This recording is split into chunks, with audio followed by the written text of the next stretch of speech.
Welcome to this week's Future Toolbox podcast. We explore the Z to A of life skills, where each letter stands for a topic and essential tool to help you get ahead in life. Meet Jules and Mark, creators of the multi-award-winning Future Toolbox, and enjoy their straightforward approach to creating growth mindsets that help people turn their dreams into realities. Whether you're a teen in education, a parent, a teacher, or part of a community group, start creating positive habits from today. Welcome to our latest Z2A podcast with me, Jules, and Mark from the multi-award-winning Future Toolbox. Hello, everybody, and welcome back. Now, this is where we pick a letter and a topic from the alphabet and discuss how you can use our tools that will help to improve your own personal development and life. So this episode's letter is... Yes, this letter is H for Halloween, and it also doubles up a little bit because over the last few weeks people have been on half term at school, so we could have H for half term, H for Halloween half term. But ultimately what we want to do is talk and continue the theme about self-care, which is one of the major tools that we put into the Z2A of life and talk about in the Future Toolbox.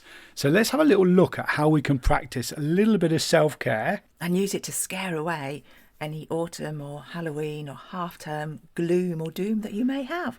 Because often this time of year, when the clocks have changed and the days are shorter and it seems darker, it really can affect your mood. Yeah, I remember those days of going to work in the dark and then getting home late in the dark, and it just seemed like it was dark all the time. And if it was raining that day as well, the whole day was dark when you looked out the window.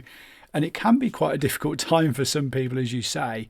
We used to work with a lady who really suffered at that time of year, especially a week or so after, when that time changed. It went into autumn and the leaves were starting to fall off the trees and everything as well. She really, really struggled at that time and had to struggle through the winter as well, which is not great, really.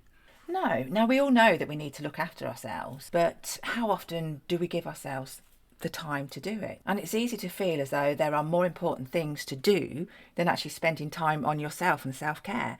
And even starting it feels like a chore sometimes. You think, oh, where do I start? What do I do? Avoiding looking after yourself can actually do more harm than it can do good. We don't want to neglect ourselves at all, and especially this time of year. Let's have a look at some ideas that we've come up with and things that we'd like to put into place over the last decades or so on how, when it comes to this time of year, how we can cheer ourselves up and pick the whole mood up. And I'm going to start with where you live. Now, some of you may own your own house, but if you're a student, you're still living at home with your parents, your bedroom really is your sanctuary, isn't it?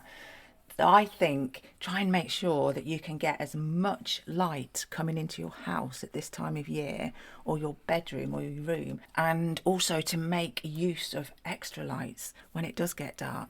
One of the things that I always like doing is putting some extra lights in the house when it is darker, just to lift it so it doesn't feel too sort of dark in the evenings. I'm also a fan of being tidy as well, like yourself. And I think if you can avoid a little bit of clutter around your room. So we always speak to those teenagers that have really messy bedrooms. Don't. No. I was not one of those. I love to have a tidy bedroom. I wasn't keen on making my bed. I wasn't really chuffed about doing that bit. But having everything sort of put away and organised, even if it meant just throwing the stuff in a cupboard, not very tidily at first. But I didn't like stuff. I didn't like stuff all around the floor or unorganised clutter and that. And that's sort of the way our lives are now. We tend to live in a clutter-free environment. You actually told me to move a bit of paper earlier. They've been sitting on the desk for a while. I know, I literally cannot stand things lying around. Yeah. If it's been there for 5 minutes, that's lying around. It's gone. It's going in a drawer. No, it's not true. But no, it's not true. But just having that little bit of organisation, sometimes decluttering your environment helps you declutter your mind as well. And that really then helps to know where things are and helps you to be more organised. As many of our listeners know, I have a brain injury, so I have to be organised and I have to know where things are, because I forget where things are if they're not, if they're out of place, or I break a sequence. So this could be good for anybody who's maybe neurodivergent, making sure that things are in the right places and clean and tidy. That's a big one for me. It is a big one. Something else this time of year, and I've done it many, many times, is to maybe redecorate your room, because that change can lighten your mood because it's clean and it's fresh. And if you change the colour scheme as well, that can brighten it up. But if you are not in a position to be able to redecorate, and I'm not saying, listeners, that you just redecorate your whole house, because I know what a chore that can be, but maybe one room or whatever. But another thing, if you are not able to do the redecorations, or you don't really want to do that, maybe move the furniture around a little bit. Just change it up, because it feels like a brand new room then, and it does lift your spirits. Or put a new picture on the wall, a new screensaver on your laptop or your phone or something like that. Have a little bit of a change. Even those little things can make a big difference. One thing we've always done when we come back from holiday is we change our phone screensaver and put a picture of a nice memory on there. So that's like, I want to go on holiday again now. And every time you see that, that gives you the goal towards working towards the next thing that you want to do, whether it be a holiday or whatever it is. But also going back to that declutter thing, there is also something really, really satisfactory about having a clear out of your rubbish. What might not be really rubbish, but just thinking, I'll go through my clothes cupboard and just see what I'm not going to wear anymore. It's funny you should say that. Yeah, I need to do that. I need to do that. And I was thinking, do you know, when we finish recording this, I have got 2 drawers that desperately need some attention. And I was thinking, when we've finished doing this, that's what I'm going to do. Oh, wow. There you go. Putting your tips into practice. But you have a bit of a declutter, or that drawer that you shovel your paperwork in or your homework. We have a drawer full of junk somewhere, don't we? So that's decluttering, redecorating, new pictures. What else could we do? Well, talking about colours, one of the things that I absolutely love about autumn is the colours that it produces. So go outside, go for a walk, take all of that in. I know sometimes the weather's not conducive to go out. It can be raining, it can be a little bit cold. But there are days when it's beautiful, so get outside, look at those trees. Taking that blue sky when it comes and have a little look at it. There was nothing I loved more than just going out for a little walk or a run or something like that and just being outdoors. But them first 10 steps can be sometimes really difficult. And they're the ones that lead up to the front door before you've even opened it. Open that door, walk out and just go and do something. Go somewhere that you really, really like that's not necessarily in a car. Just walk around your area, walk around the streets, around the estate or something like that, wherever you live. Just take in what there is. One other thing that you could do, because the days are shorter, so you're probably going to be inside a little bit more than you usually are, is have a think about taking up a hobby that you could do at home. For example, you could take up drawing or painting, and one of the things I find really satisfying and really calming is there are some amazing mandala style colouring books that you can buy.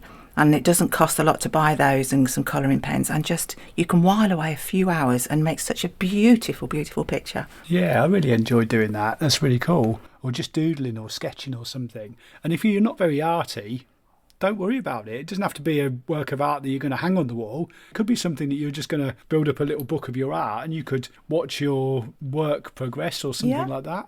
Well, yeah, it doesn't have to be drawing or arty, although that's really calming.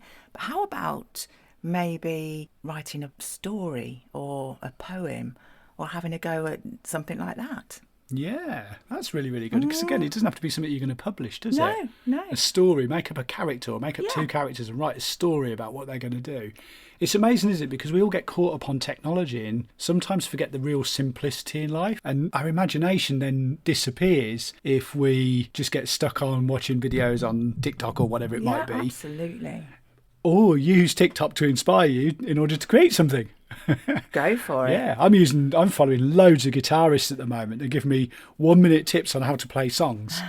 Fantastic, but not everybody has a guitar. Something else that you could take up, and I've started doing it a lot more, is reading books. I'd stopped doing it for some while, but I've taken it back up and I've joined like a book club here. So we swap books around and it's wonderful.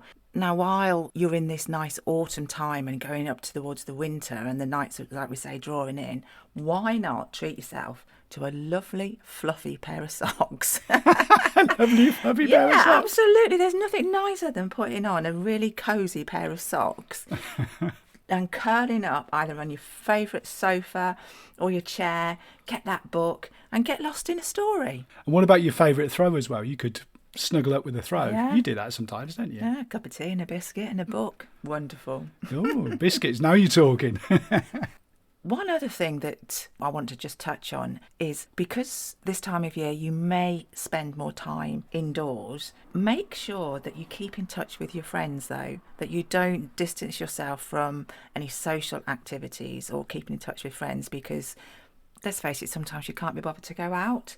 But yeah, make sure you keep in touch and meet up or chat or video call each other. Yeah, I was just thinking actually, because when we went into that time of lockdown when it was really, really tough, there was loads of people video calling each other. Yeah. And I know that 3 or 4 of my mates, they used to have card nights where they play cards. That's right. Then they went online, and now they do an online cards night every week, because sometimes it was taking up so much of their time being busy with the kids and everything. Once a week, they all just go online and play cards. Yeah, yeah. So that is a little routine they have, and their time is quite precious, so it makes it a lot easier. It saves them all travelling to somebody's house.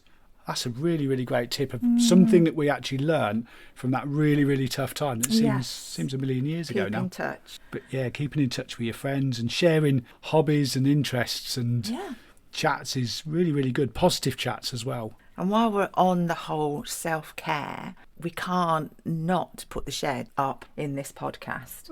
And for those of you that may not know what on earth it is that I'm talking about, it's an acronym that we have for self-care. So S is for sleep, H is for hydration, E is for exercise, and D is for diet. So make sure that through this period that you get regular sleep, that you keep yourself hydrated, you exercise and eat well. It is actually easy this time of year to neglect all of those things, especially if you take the diet and exercise. Getting out the door is really hard to exercise for starters. Even if you go to a gym and you drive there, sometimes you don't want to get in a car in the cold weather and sit in the car, drive to the gym. Certainly if you do outdoor exercise, I mean, I find it incredibly hard to go to the running club on a cold Wednesday evening when it was -2 degrees and the wind was blowing. But when I got there, I knew it was really good and it was really worth it.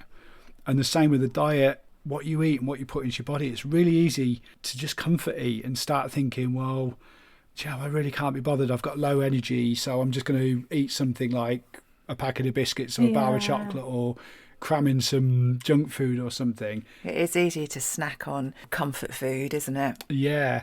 And then especially in the cold weather, there's probably not a great deal of appeal of drinking a nice cold glass of water, is there? So people tend to sometimes skip that out. So yeah, you'll have heard many times us talk about the shed, but it's always one of those tools. It's so easy to remember sleep, hydration, exercise and diet, and just keep going back to that all the time and think, right, okay, what can I do to step myself forward in that direction? What am I going to do today to look after my shed? Put your tools in your shed. Put your tools in your shed, absolutely. And obviously we just said H for Halloween, so there's going to be Halloween parties. What does that often include? Lots of eating and things that maybe not be on your healthy list. However, remember the 80-20 rule. Enjoy yourself, have some fun.